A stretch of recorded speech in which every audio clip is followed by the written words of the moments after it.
Hello, everybody. Hi, everyone. Welcome to a very, very special, they're all special to me, and I'm sure to everybody here, Coach's Corner this Sunday.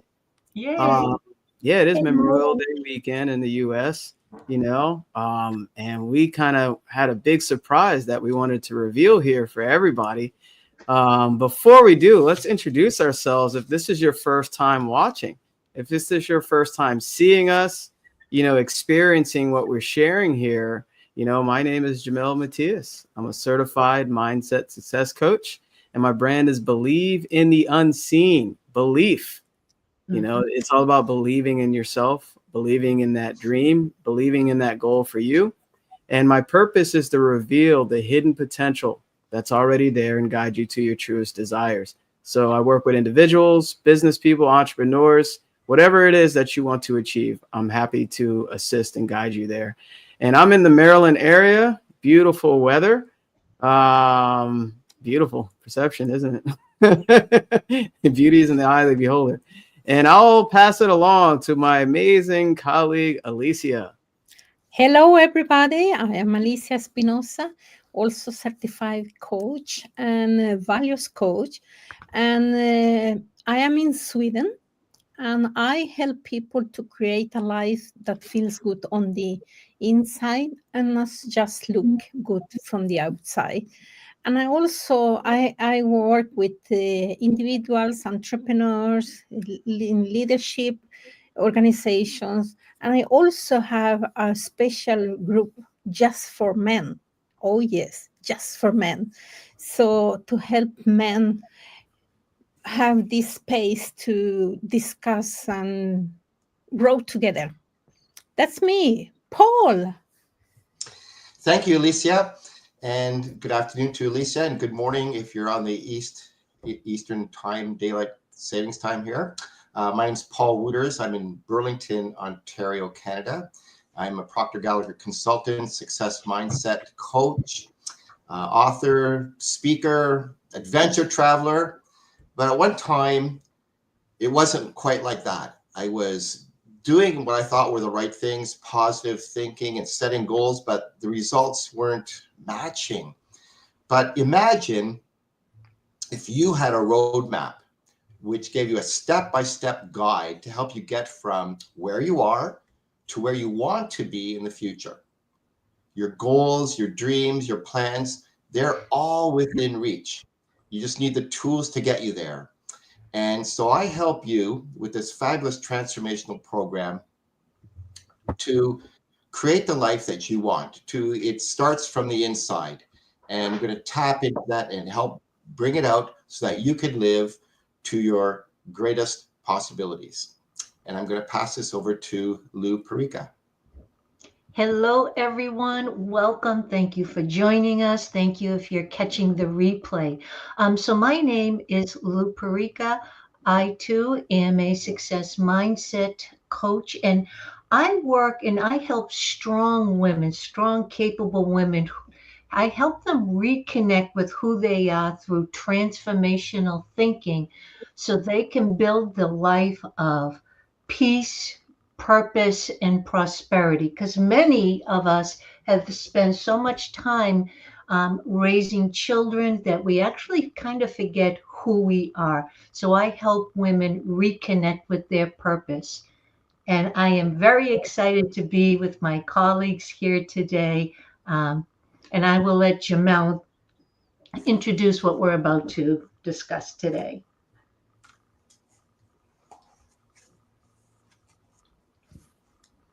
We don't hear you. Thank you, Alicia. That's important, right? Yeah, quite the honor to, introduce what we're talking about. Last episode, last Sunday, we concluded talking about articles that we studied at a very deep level that just reached to the core of our being, because there's so much content, but more content to come. And, repetition is the key to learning. And we're diving into something that we're all very passionate about. I know I am. I read it twice again in the middle of the night. I woke up reading it last night again and 2 in the morning. That shows you my excitement for this call. So we're talking about one of Bob's bestseller, Bob Proctor's bestseller. You Were Born Rich. I love that title. Mhm. I love that title. And everyone that's here live and that watched this, you were born rich. And we're going to talk about what does that mean for you? Just because we're consultants, and we study this and we help many, many people about it, doesn't mean that we're richer than anyone. We are all just as rich equally, which is the beauty of it. And, we're going to dive into each chapter. There may be a part 2 or part 3 of whatever chapter, because there's so much content here, as we talked about before, right? And today we're talking about, everyone thinks about it, right? But sometimes they feel uncomfortable, that was mentioned here, about money. And this is the first chapter, Money and Me. I love that, right? Doesn't it sound like a song or something? So to kick things off, I really wanted to share this on camera. For those, that jump in and out live or whatever, feel free to interact with us. Ask a question, put a comment. This is not just about us. This is always about you. We're here for you, to help you. And we love engaging with you as well and answering any way that we can help. And I said, didn't that sound like a song or a poem? It actually starts out with an amazing poem. And I want to read this on camera. Is that okay? Absolutely. Awesome. And the poem is called One and Only You. Every single blade of grass and every flake of snow is just a wee bit different. There's no two alike, From something small like grains of sand to each gigantic star, all were made with this in mind, to be just what they are. How foolish then to imitate, how useless to pretend, since each of us comes from a mind whose ideas never end. There'll only be just one of me to show what I can do. And you should likewise feel very proud. There's only one of you. That is where it all starts, with you, a wonderful, unlimited human being. James T. Moore. Yes, So yes, yes. beautiful. I love that poem. Yeah, me too. Yeah, it set the tone so well. Anybody like to have any opening remarks about what the meaning there and what you received from that? Well, I'd like I to say remember- something. Oh, go ahead. Oh. Go ahead, Paul. Oh, thank you. Yeah, so I wanted to say something. It's not related to the poem itself, and then I'll let Lou say something, but there's a passage in the book here, and I think this was really cool. And it says, one word of advice: since very few, if any, people become great at anything by themselves, I would suggest you attempt to find at least one other person with whom you can share and discuss the ideas presented in this book. And so that's what we have the luxury, and we're going to do that with each other here and sharing it with you, the viewer. So I think that was just like, that really popped out. And I thought I just really wanted to start off with an opening remark like that. So Yeah, thank you. Go really, ahead, Lou. to discuss, right? To discuss. And this is what we all talked about. We've all read these books, we've all studied articles, but it's when we come together and start to break it down, right? And really delve deep into it. Could be one sentence or one paragraph that we could talk about for, hours. So what I love about that poem, Jamel, is when I first heard it, this is when I really started getting into Bob's personal development material. I've always studied personal development, but it was very different from what I was learning from Bob.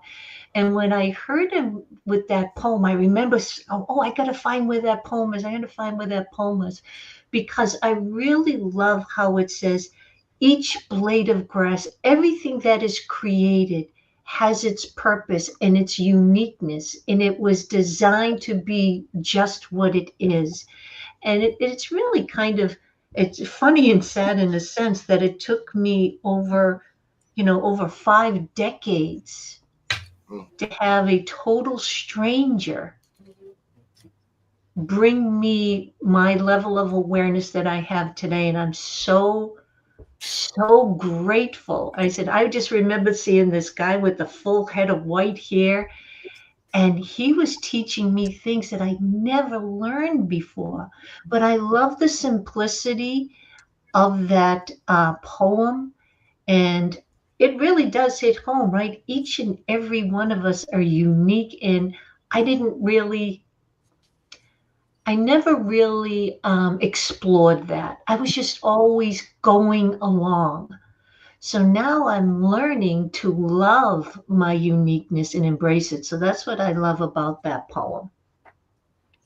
Yeah, and for me also was like, remember that we are unique, and that sometimes we hear things that maybe is not aligned with what we think, and so, but is to have an open mind and still be unique, but enrich our frame. And then I say that we have all different frames of how we see the world, and it's okay. So it's okay. I have different frames for how we see the world, and just be open to others people's frame, to learn from different, because it's this the beauty of comparting, talking to other people, and discussing ideas. Just because I say, okay, this is my frame and this is Paul's frame, and I will do everything I can to try to convince Paul that this is the right frame, not this. And this is not the thing. It's like, okay, this is my frame, this is Paul's frame, and together we create something even more amazing. And I believe that we live in a world that is like trying to convince everybody that I am right and you are wrong. No, I am me and you are you, and we have different frames, and we can enrich each other. And it's what we do here. We enrich each other and the people that are watching this. That's what it came to me. Amazing. Amazing. I love it. I love to hear how, a poem can bring so much insight and perspective and expression, right? And a great segue. I was turning pages here, and it says, those who know the truth learn to love it. And those who love the truth learn to live it. Mm-hmm. Powerful words there. And it connects a lot with what Alicia is sharing there. The truth in that statement is you were born rich. And we're going to talk about it. Let's dive in.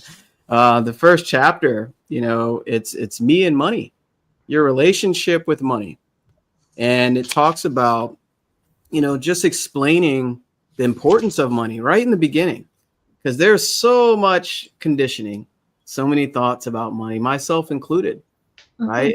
And a lot of times money, your ideas and beliefs about money was created at an early age, and based on your environment, your upbringing, your parents, or the people that, took care of you. And right in the beginning, and I know where Bob got this from, because, his mentor was Earl Nightingale, and Earl talks about money as well in the Lead to Feel. It's funny reading this. I'm seeing how everything's connected now. So he says, this is a part that I have underlined here. Consider this: money will have a greater influence on your life than almost any other commodity you can think of. That's huge. And he says 95 people out of 100 settle for whatever they get, wishing they had more, all the way from the cradle to the casket, never understanding that they could actually have had all they wanted. So this is talking about how basically you can have what you want once you understand this and apply it. So when he talks about the importance of money, money is important. Money, he talks about how people try to make money. Money isn't everything, or money isn't important. I don't care about money. And then he goes to say the grocer does, and so does the person who holds their mortgage. You know? And of course, money allows you to have experiences. It allowed me to, stream here, right? And have a microphone and have internet so you can see us. Money is very important.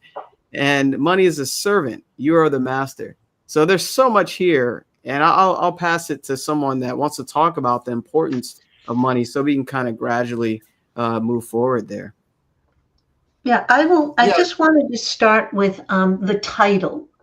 You were born rich.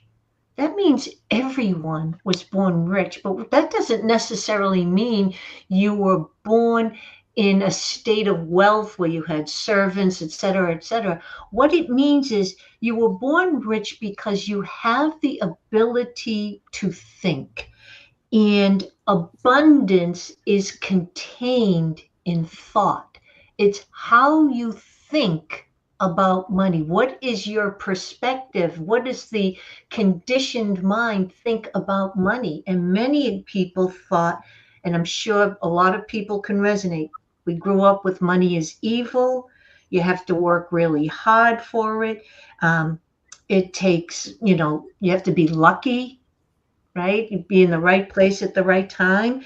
And you also heard, well, I know I heard, we can't afford that. Or my mother used to say when I wanted something, yeah, go out to the money tree and pick off some money, right? So these are the things. So because I heard that and we saw it in TV, in the cartoons, in the commercials, in the radio, money started having a power over us. It became our master and we became the servant, always trying to hustle and grind to earn a dollar so we can enjoy things in life. But that money is simply energy. And I love when Bob, through one of our seminars or calls with him, he talks about the how probably the idea of money started, right? I think he talked about a hunter and someone who makes bows. Like one needed one service, but they didn't have money. They traded services. So over time, it really is the exchange of value for a service, right? But how it became this powerful monster that controls us is really mind-blowing. And that's what I loved learning about. That's not what you were born rich means. It's not about the dollar value. It's the richness in your thinking and the abundance in life. Because when you look out your window or look around you, you are surrounded by abundance. But we keep putting that money, that paper money tag or those numbers on it. But that's not what this book with the title means. So I just wanted to clarify that. I love when Bob says that abundance is contained in thought. Yeah, and also we have a lot of talents and ability. So we are so rich with a lot of talents and ability, and I think that the culture is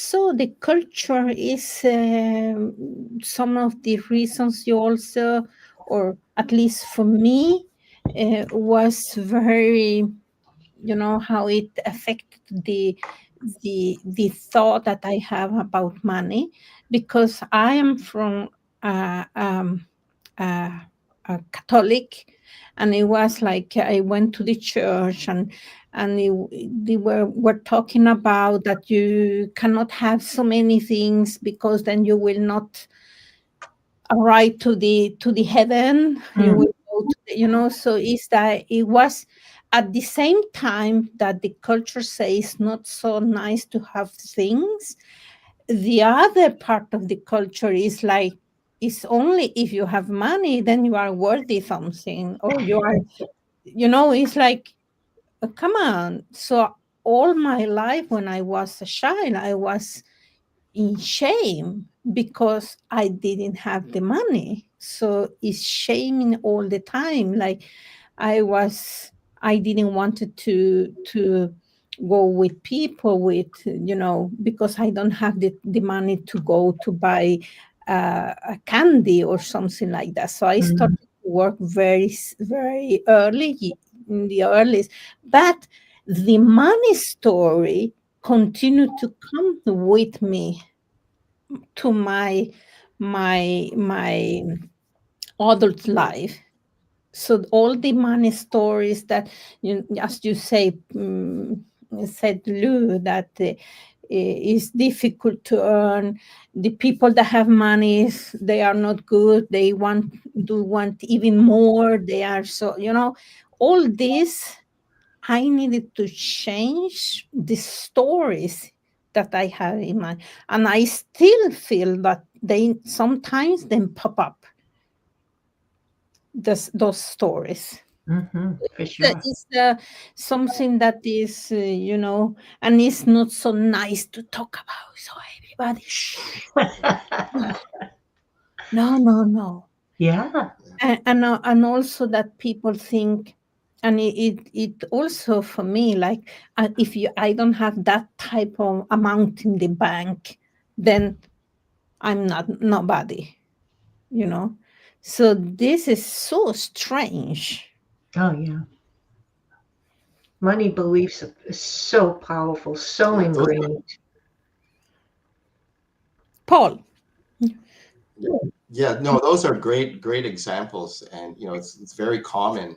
And I think Bob is what he's doing in this chapter is he's looking deep into the um, misunderstood relationship that people have with money, as the ladies were describing. Bob is emphasizing that money, it's a tool. It's neither good or bad.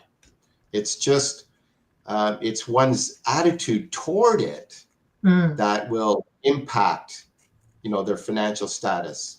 And so Bob, what he does here, he challenges our limiting beliefs about or around wealth, like the notion that, as Alicia was saying, desiring money is greedy or it's not spiritual.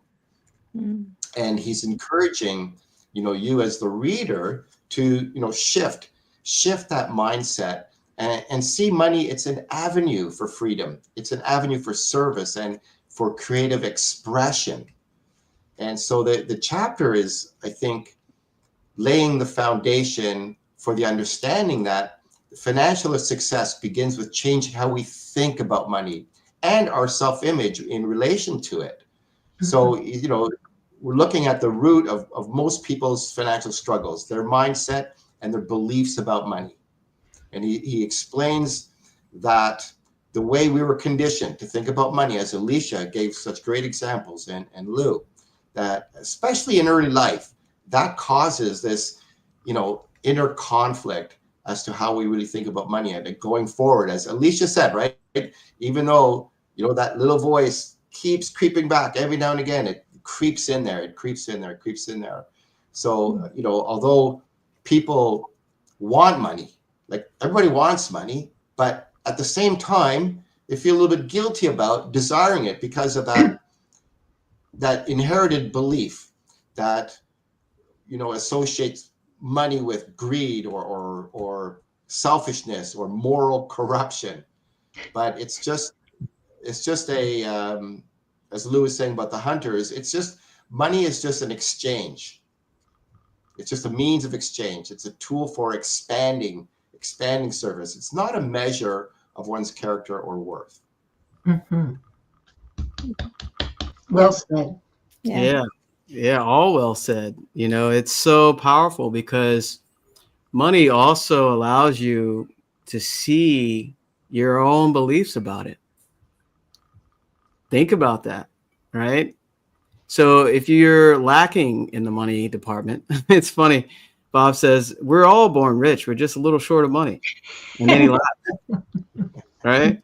Yeah. It's a funny joke, but you know, what he means by you were born rich is we're all equal with the same gifts and the same abilities, you know, to be as wealthy as you want wealthy. That's a key, interesting word, isn't it? So looking at money, you know, it'll show, your results will show you your own beliefs about it. How are you going to attract something if you have negative beliefs about it or limiting beliefs about it? It's almost like a, you know, a marriage, right? It's a relationship to it. So if you have money is the root of all evil, rich people are the worst people, like you have all these negative things about it that were passed down from generation to generation. You know, I wasn't born in a wealthy family, you know, and wealthy is perception. So what is wealthy to you?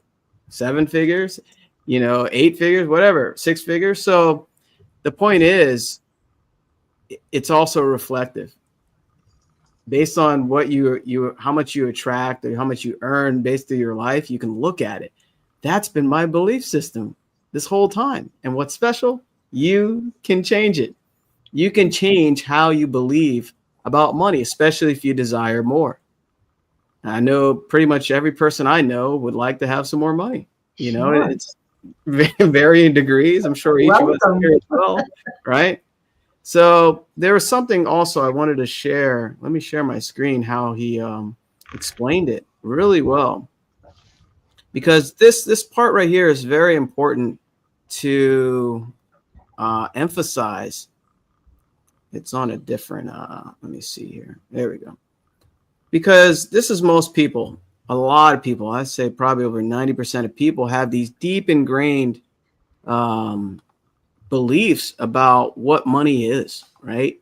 And let's kind of try to clean things up here, right? So he says, in truth, there can be no denial of the fact that money is important to any person living in a civilized society.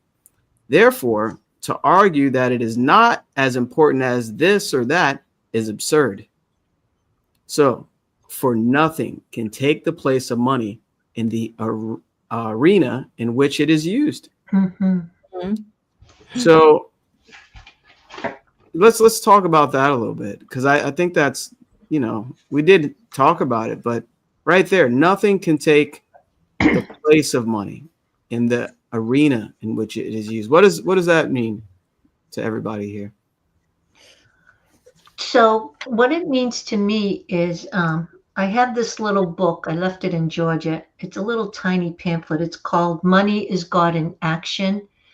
I don't know if you've read that, but what it means is money, when it circulates, it helps people, right? So I often share with prospects or clients or friends, when you hear that, news about the economy, the economy's crashing, whatever it may be, prices are going up, all of that, all the negative talk. And what happens is you want to go out to dinner with your friends, and one might say, no, I think, money's tight right now because of all that's going on. I think I'm only going to go out once a month, or whatever it may be. And I want you to think about the ripple effect from one person deciding not to go out to dinner to circulate the money. Think about the effect, the ripple effect that causes. It affects everyone. It affects the restaurant owner. It affects the servant who needs to, maybe her child needs braces. It affects the dentist, the orthodontist, because now the waitress or the waiter can't, provide braces for their children. It affects the food people. It affects the refrigeration, the electricity, on and on and on. Because when you make that decision to hold back, it affects everyone. It affects everyone. So it is the means that which we use in this this time, space, and right now is what we use is money. So it's vitally important, but it's also meant to be circulated, not hoarded. Because when you think about it, money just sitting in the corner has zero value. Like I never thought of that, right? To me, if I had whatever $100 in a jar or something, I thought, oh, that's $100. But it really means nothing. It could be newspaper clippings until I take that $100 and put it into circulation. So it passes through everyone's hands as it goes. Imagine if you follow the dollar. They used to have that thing on, some people would stamp on a dollar, follow me. Like, where does it go, right? Where does it go? So everyone it touches, it will benefit them in some way, shape, or form. But that is the tool that we use for services and goods is money. So you have to we really do need to understand the importance of it and to keep it in circulation. It doesn't mean that it makes you a better person, but it will bring out, if you're a good person, it'll bring out more of that because you just want to. I know when I receive more money or get new clients, I want to do more good. I want to donate more. I want to help more, right? And I'm sure my colleagues would agree with that, right? When you have more money coming in, you get to do more. Life is more fun when you have more money. And that's the way it's supposed to be. You're supposed to be able to enjoy life, not struggle, not to live with scarcity and lack.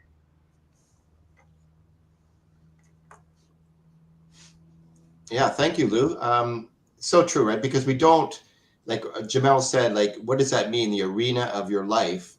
And so we don't exchange.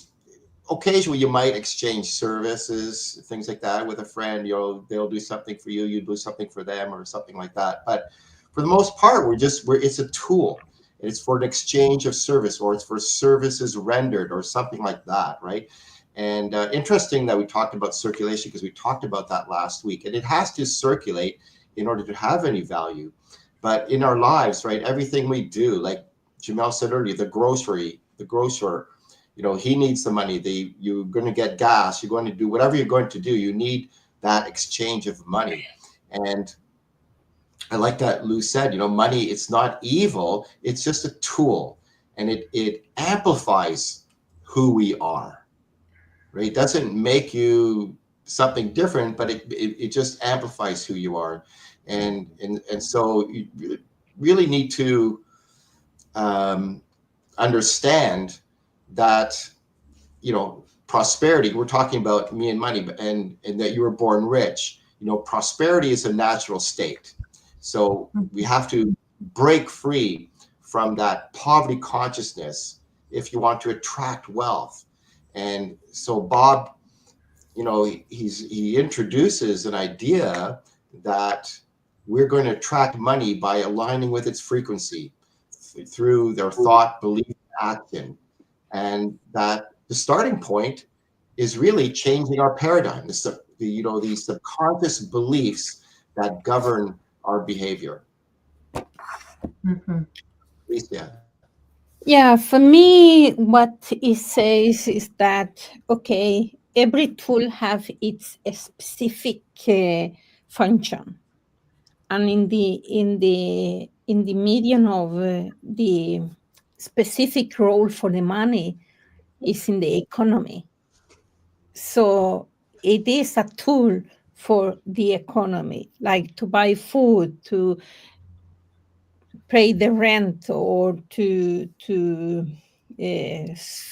travel, support a business. So in the role of economy, nothing can replace money. And I would like to talk about what Jamel say about relationship, because for me, relationship with money is like with relationship with your partner or with other people, because if you don't respect your relationship with or your partner, your husband or wife, the the wife or partner will leave you, because why should I be with somebody that don't respect me? Or if you maybe if you hold in too much, that, oh no, you see, if you say like, oh no, darling, you cannot go to outside without me, it's like holding very hard. And it's the same here with money, that if you hold it very hard, then it's not a good relationship. We should think about what is the relationship that I have with money. It is important. And normally I ask my client, like, okay, suppose that you are sitting and you are discussing with money, and money is a person sitting with you, and you are discussing. What are money telling you about the relationship you have to with you? Is a good relationship? Be like, yeah, I want to be with you all the time, or like, oh no, bye bye, guy. You know? So it's like, think, what will money say to you about the relationship you have together? Yeah. Yeah. Does it want to hang out with you, or does it want to say, "Oh, I'm Yeah. not welcomed here"? Yeah. Yeah, you're like, no, because of you, I cannot live my life. La la la. Go. Money's like, "Yeah, I'm out of here." Yeah, yeah, I don't want to be with you. Yeah, you are not a good partner. It's just a way to think, what is the relationship I have with money? Very good. Yeah. Yeah. Yeah, great. Wonderfully said, Alicia. Thank you for sharing that. Our relationship with money, what are we telling ourselves over and over for most of our lives, actually? And when you start shifting what your beliefs are about it, I love money and money loves me. I'm a walking magnet of money, or money comes to me frequently with ease. Money allows me to be my true self. Imagine saying that to yourself every day. So you're shifting your belief system and you're overriding these things that have been limiting you for so long. Some people are even afraid to talk about money. And that's why I knew this first one about this chapter would be uncomfortable for a lot of people. If we were on a call, one-on-one, what's the most you ever earned in a year? What are you earning right now? And you'll get a little uncomfortable because you're not used to those type of questions. And that even shows me your belief system about money. Right? So kind of backtrack a little bit here. We talked about the importance of money. Basically, it dictates your lifestyle, the experiences in life, what you do with your family, the impact you can have. It's definitely experiences, right? Who cares about luxury items? Imagine having food you never had before in a different country that you always wanted your family to eat or something like that. That's an experience, right? So obviously money is a big part of having that experience, right? And as you grow, you actually impact other people to grow as well. It's cause and effect. It's so connected.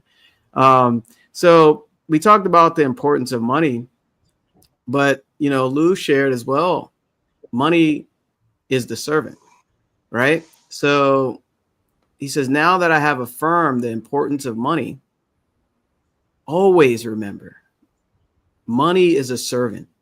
You are the master. And he goes on here, be very careful not to reverse that equation, because many people of high intelligence have already done so to their great detriment, right? So anytime you put people over money, it's detrimental. So unfortunately, many of those poor souls loved money and used people, right? Which violated one of the most basic laws governing true financial success. You should always love people and use money rather than reverse. That was so powerful there, because a lot of people, it even says of high intelligence, right? have reversed it, where they made money the master and people the servant, right? So it's the other way around, right? Money is a servant. You use it. Never let it use you. And it's so important. And it really jumped out, and it's just one paragraph there. And then another myth that they mentioned is a lot of people think successful people that have a lot of money, they're just lucky. I thought that. I was like, oh, he was born into a wealthy family, or he's just lucky. You know, Harry is just lucky, or hey, just in the right place at the right time. And then he goes on to say, you know, I want to assure you in no uncertain terms that although luck obviously plays some part in financial success, it is never sufficient in and of itself. Money is an effect, and it must always be earned. Huge. Money is an effect, and it must be earned. Mm-hmm. Any thoughts on that part? Because we kind of, Yeah, I want to, many years ago, I was doing my certification with Jack Canfield, and we were in Las Vegas in a training with Jack, and I met a man, and he was so wealthy. He has so many millions. But you know what he told me?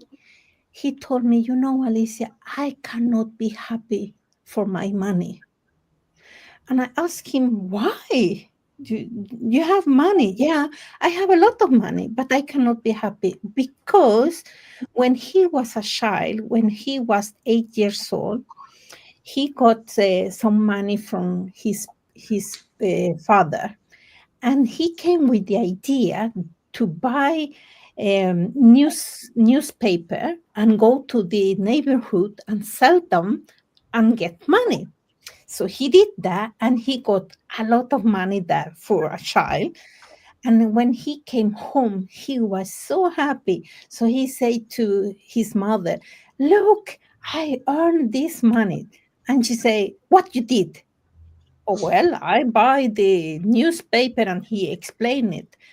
And then he said, "I got so, my mother said, now you go to the neighborhood, give the money back because it's not so good. You have, when you are using people to get the money." And and he raised up with the idea that earning money was using people. So money became the master and he became the servant. And he was earning a lot of money, but he was ashamed about that. And he said, I cannot enjoy that. But because he was so good at doing things and, but in his head, it was so, he was so ashamed, but because he thought that he was using people with his services. But people was like, "Oh, come on, help me. And he was earning a lot. So here is this, that the money is the tool, not the purpose. And it's the thing that if you become a servant, then you will always chase money, and it's not good.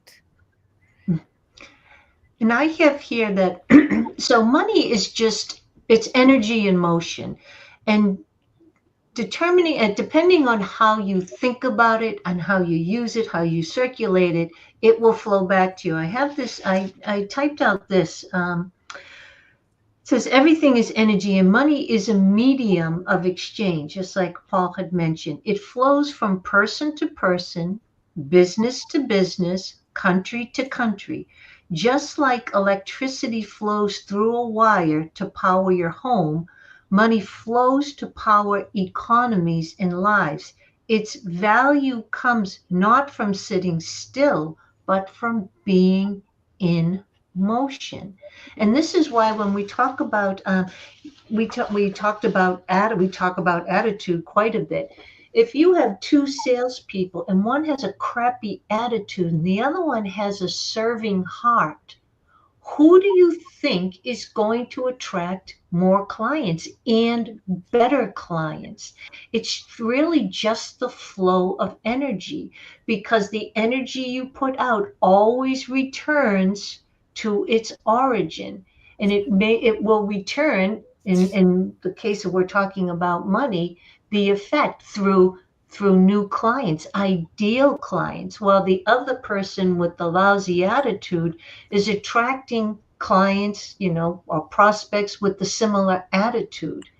So when we think about money, it's just energy in motion. We take away this mysterious power, meaning that it has control. No, we have control how we direct our energy, how we circulate that energy, and that the energy, this is why when we do something with intention, because we want to put out good, so good flows back to us. And I have learned so much about what money is, how to enjoy it, respect it, understand what its purpose is.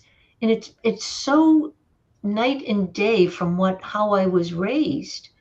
Again, I literally thought, I don't know if you ever remember, is it a Chinese plant with the white paper? They call it Chinese coins or something, or China. I really thought maybe that was money. And when I sit here listening to all of you, all of us discussing this, I'm thinking, does any family sit around the table and discuss money? I know in my house, it was always the lack of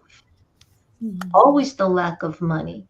So I find it fascinating that here we are sitting here having a conversation about something that really dominates most people's thoughts, but no one's talking about it. So I find this conversation here today discussing money and really the beauty of it, right? To develop a prosperity consciousness instead of a lack and scarcity consciousness. So I just find it so wonderful that we can sit here and actually have a discussion about money, what it is, what our beliefs are about it, and how to keep it in circulation. I'm very grateful to be here, to be able to do that with you.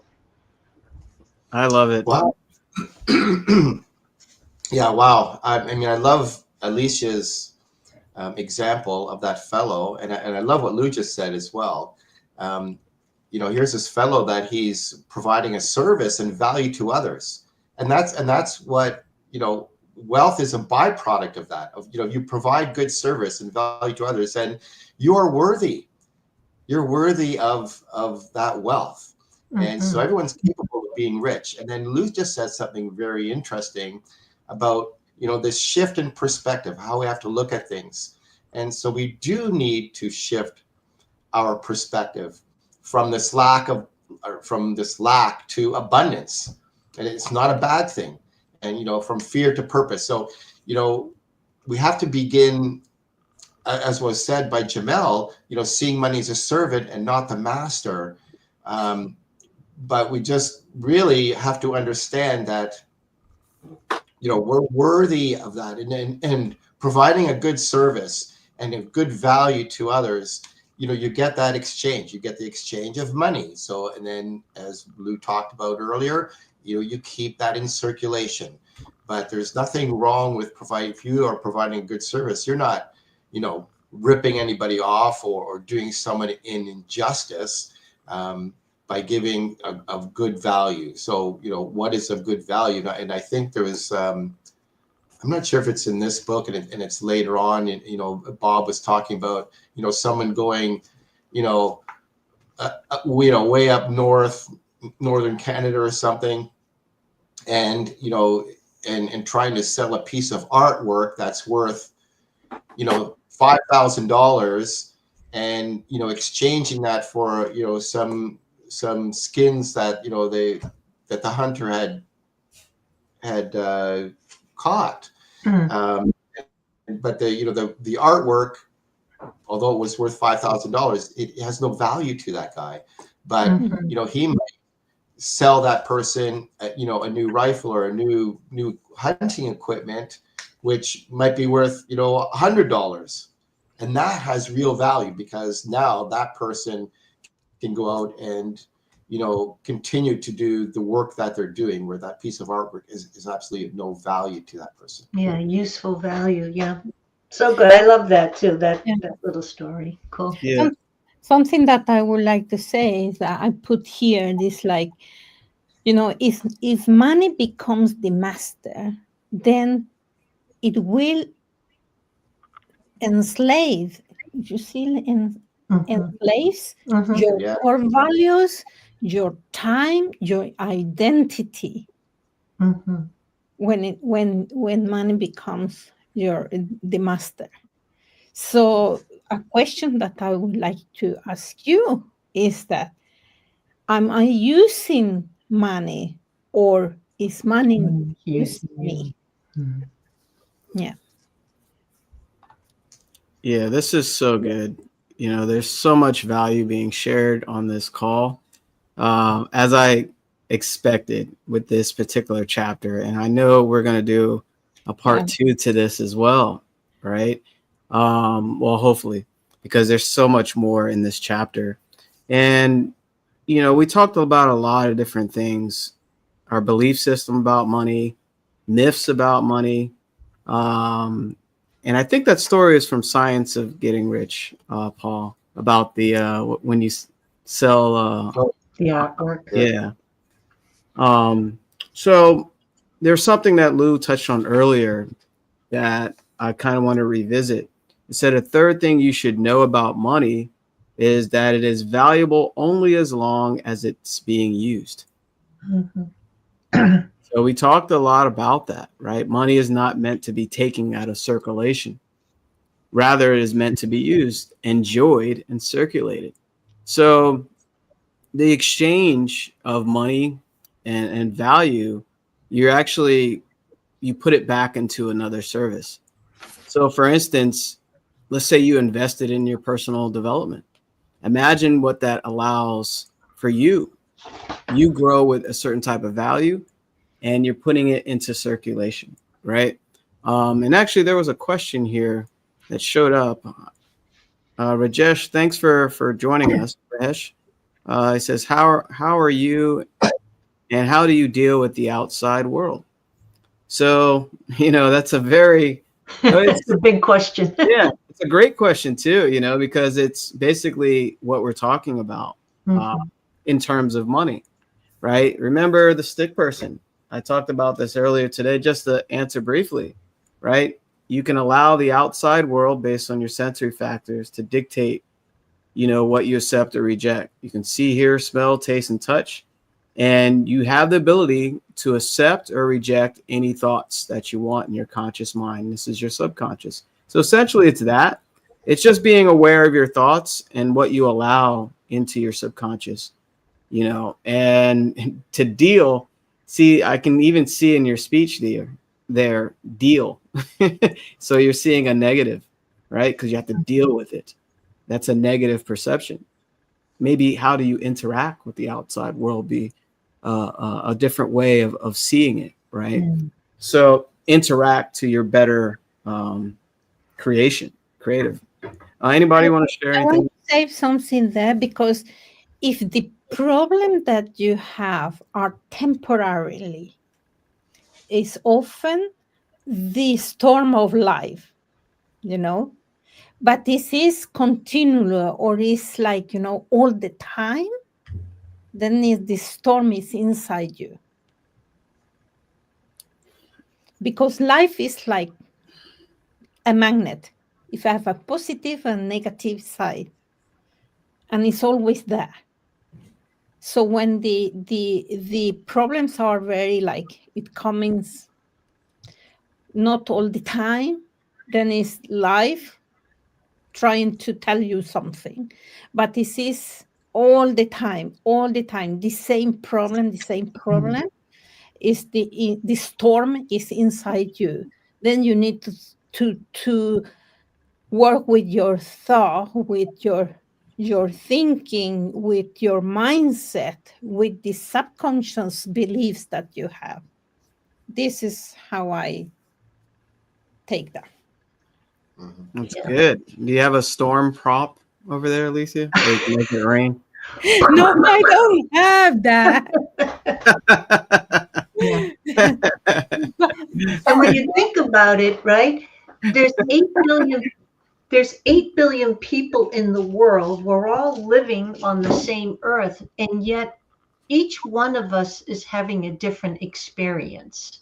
And why is that? We all live on the same planet, but why are we all because it's how we react or respond to the information that we are taking in, right?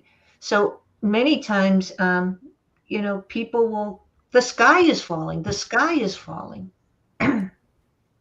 and their focused attention is on all the negative news. So, a lot of times you'll hear people discussing your reticular activating system, and they use the example of you decide you want a red sports car, and then all of a sudden you start to see red sports cars, right, everywhere. So it's the same thing. When you think that the sky is falling, the world is falling apart, that reticular activating system starts directing your attention to all the negative things that match that idea, that match that red sports car, so to speak. So that subconscious mind is bringing you the people, the circumstances, the news stories, all of that in response to your thinking, so you can have that experience.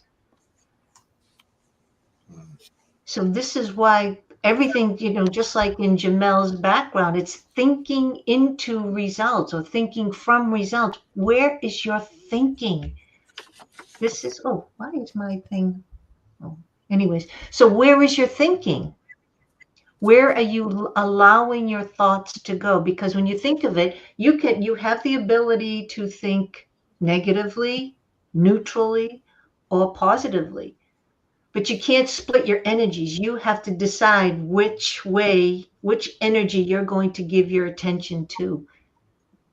So it's all up to you. I know it's not always easy, but this is why you were born rich. You were born with the tools that gives you the ability to create the life that you desire.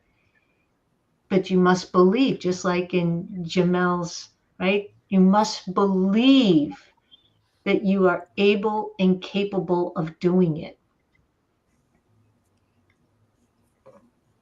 Yeah, man. Yeah, this is so good, to kind of rehash what we covered today. I'm so glad Lou brought up the meaning of "You Were Born Rich." And a lot of people scratched their head at that title.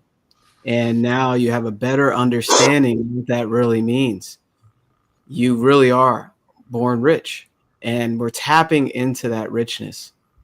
And we're even reevaluating your belief systems about money, right? So we talked about the title. We even had a conversation about money here on camera, right?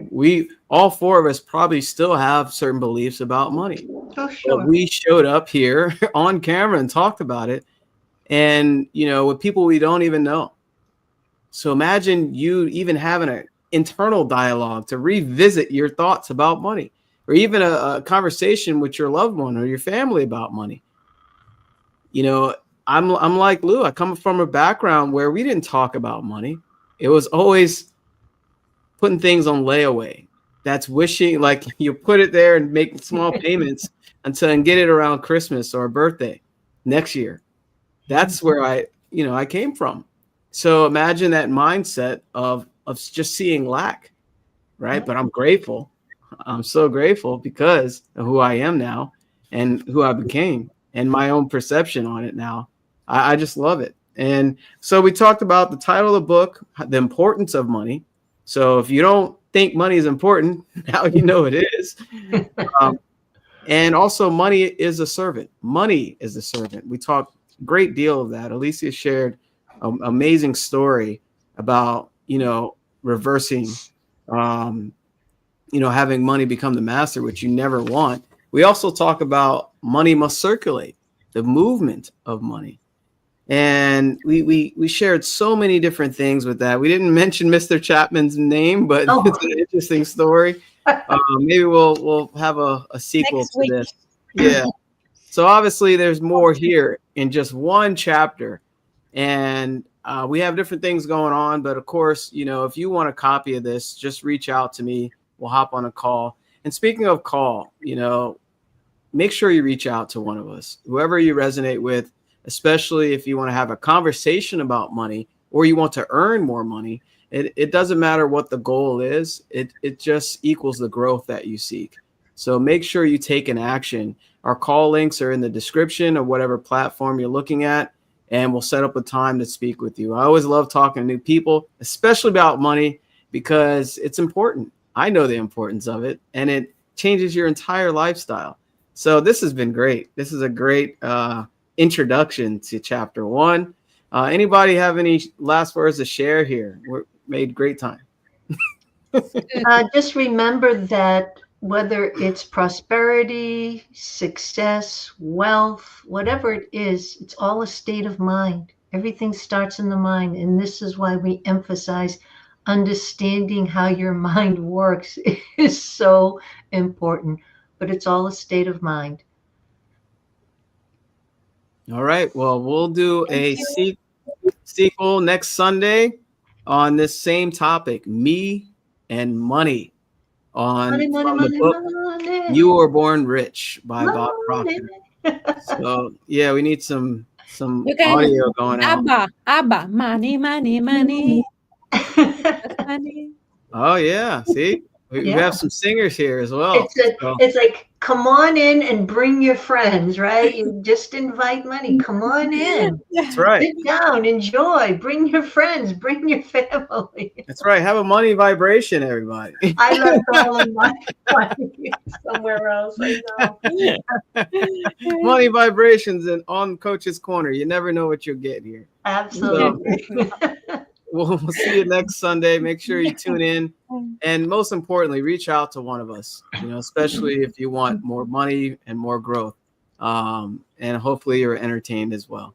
Blessings, everybody. Much success. See you next Have a Sunday. wonderful Memorial Day, and thank you to all of those who have served. Thank you. Today is Mother's Day in Sweden. Oh, happy Mother's Day. Oh, Thank you. yes. Thank Happy you. Mother's Day to Sweden.